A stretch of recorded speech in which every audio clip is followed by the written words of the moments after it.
Last fall, I visited Berlin as part of a solo Europe trip. I went to 7 cities in 5 countries. Berlin was not the prettiest or the most interesting, but somehow it became the highlight of my trip. You see, there are many reasons we travel.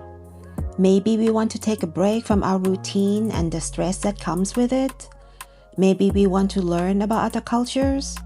Maybe we want to experience beauty, to be in awe of something, to heal. For me, my reason for this Europe trip was all of the above, and every city I visited gave me everything I wanted. But Berlin gave me more. It gave me companionship and laughter because I got to meet my cousin and her family.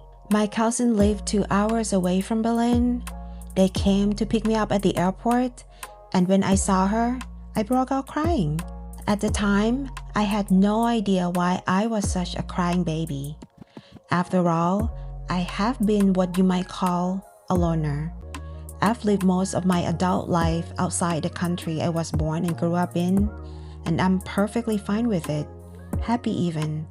I do things by myself all the time. But this trip made me realize I underestimated the power of companionship and friendship while on the road.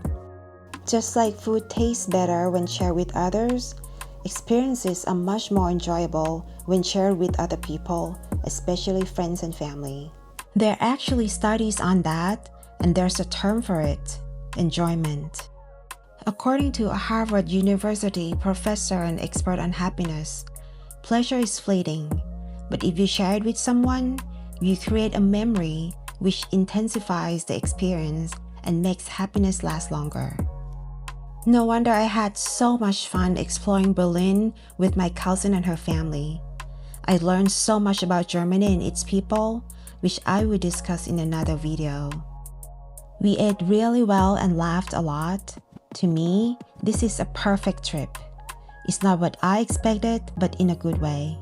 When I created this YouTube channel last year, one of the goals was to learn about what makes people living in different corners of the world happy. So I asked my cousin, her husband, and her daughter what makes them happy. Let's take a look. Alright, Evelyn, what is your definition of happiness?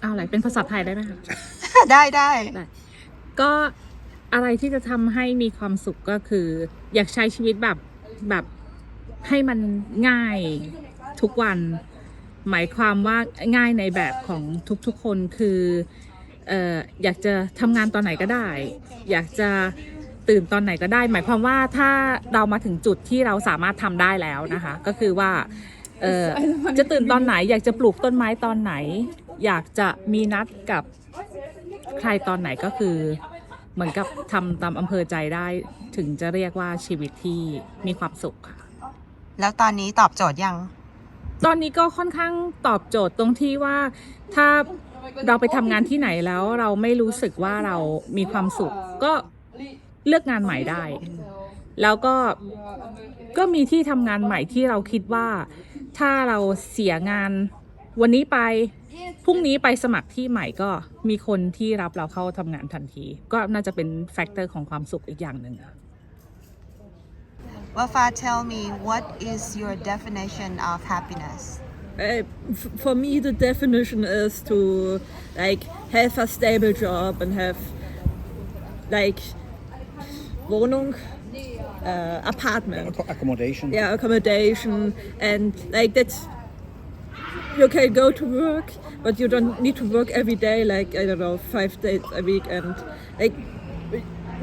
you have security. And you don't have to worry, and you still have time for enjoying the small thing, that you have enough money to not necessarily travel, but do your hobbies like collecting little figures or something, but that you don't have to worry about much things. Yeah, that's it. What is your definition of happiness? It's a bit hard, but I think I have to turn the question around. I'm happy when I'm not unhappy, and I have to ask myself what makes me unhappy. So the absence of fear Yes, fear Pause. and insecurity.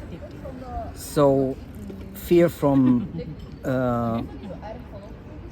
material problems, fear from I'm afraid of loneliness, and when Gehst wieder I'm rein. when I'm in a material sense well off, or at least not poor, and I'm not lonely, and I can do things that I like to do without having to think about the resources that I need, then I'm not unhappy.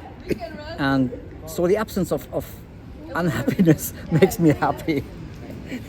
What about you? What makes you happy? That's it for today.